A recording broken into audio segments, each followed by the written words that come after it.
So the All Blacks squad for 2022 is just about to be announced, but the big question is who will be able to make their way into the squad. In this video we have got a list of 10 players who could make their way into the All Blacks for 2022. So I should mention this list is all players who weren't selected in the 2021 season for the All Blacks. So there are a couple returns who did get selected prior to that, but other than that, they are all new names that we could possibly see break onto the scene for the All Blacks. Right, so getting us straight underway, we will start with the forwards. I've got a list of 4 forwards I feel have a pretty solid chance of being able to get selected for the All Blacks. But first of all, I have got a prop. It is Aiden Ross of the Chiefs. He's been playing very well throughout Super Rugby Pacific, and with the injury of Joe Moody, it does mean that there's a bit of a gap there. Now for that loose head prop role, there are a lot of options. You've got Ethan de Groot, George Bower, Tamaiti Williams, the list goes on, but Aiden Ross for me has been very consistent the last couple years, and he is a very good scrummager, so that is why I think he might get half a chance of being able to make his way into the ABs. Then the next name that I have got, I would consider him as a utility forward. He can play lock, he can play loose forward, and his nickname's Big Red. Of course, I'm talking about Tom Robinson. I feel like he's long overdue making his way in there, and this word is going to come up quite a bit throughout this video as well. Injuries. At the moment, the loose forward trio looking a little bit light from the group that they did have last year due to those injuries, and also the lock-in department. I would absolutely love to see him get an opportunity at 5, and with the way that he was playing in that Super Rugby Pacific semi-final, perhaps it is just around the corner for Big Red to get a shot. The number 3 on my list, it is Tom Christie. He made 233 tackles throughout Super Rugby Pacific. The man is just a workhorse and a half, and that's exactly what you need at international level. He doesn't miss too many in the process, and he has been very good for the Crusaders, so hopefully he might get himself the call up in this year. Another Crusader that I have got is Cullen Grace. He finished the season absolutely tremendously, actually scoring 2 tries in the most recent semi-final up against the Chiefs, but he seems like he's really improved his game. He has got the option of playing 6, 7 or 8 depending on where they need him, and he could be a very handy addition to the All Blacks, as he did already get a chance in the past, so perhaps he might get another chance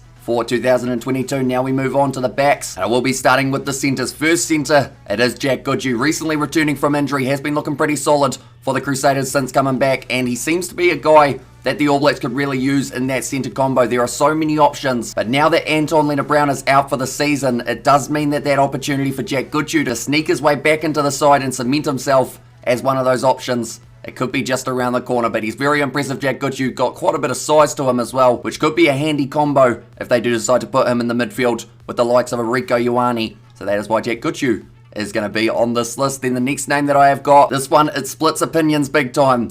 Roger Tuivasa-Sheck. A lot of people questioning whether or not he is ready for international level. I just have a weird feeling that Fozzie's going to select him into the All Black squad, and whether or not he gets a lot of game time or whether it is kind of like a long-term plan. And with the fact that Rico Ioane will be in that midfield for the All Blacks, it does mean that maybe they get the Blues combo going once again for Roger Tuivasa-Sheck, but I wouldn't be surprised if he misses out. He's probably one of those ones that are more 50-50 of whether he's going to be in there. Another 50-50 one, Alex Nankeville. He has been playing very nicely for the Chiefs throughout the Super Rugby Pacific season, but the reason I say 50-50 is because it's either 50% for the All Blacks or 50% for the Māori All Blacks. I feel if he doesn't get the All Blacks call up, he is 100% going to be in the Māori All Blacks. I've just realised that would be 150% if we were doing the math. So either way, Alex Nankeville, he's going to be playing up against Ireland. It's just whether or not he is playing for the ABs or whether he's playing for the Māori All Blacks for that one. But now we move on to the back 3. I have got Nanook as my first man, tied leading try scorer of the competition with 10 throughout Super Rugby Pacific, and he's just been a name that last year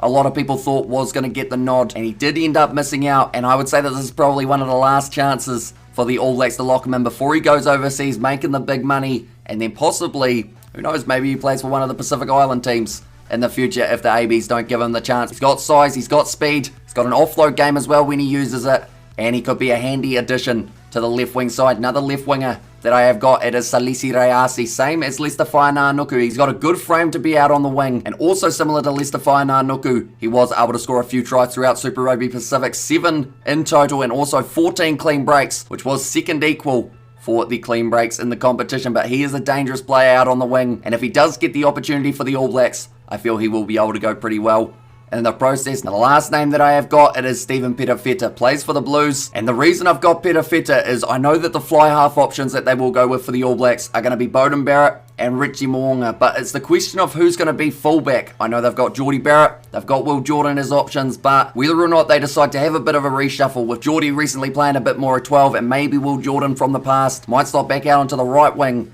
Maybe Peter Fetter does get a half a rugby amongst one of these Irish test matches, but if he does make his way through, he's also got that goal kicking ability that they may try and use to their advantage, and that is why I have decided to put Stephen Peter Fetter as my final option. But nonetheless, thank you all very much for tuning in. Do let me know who you think could get selected for the All Blacks this year. That wasn't there last year, but thank you all very much for tuning in, and I will see you all for the next one.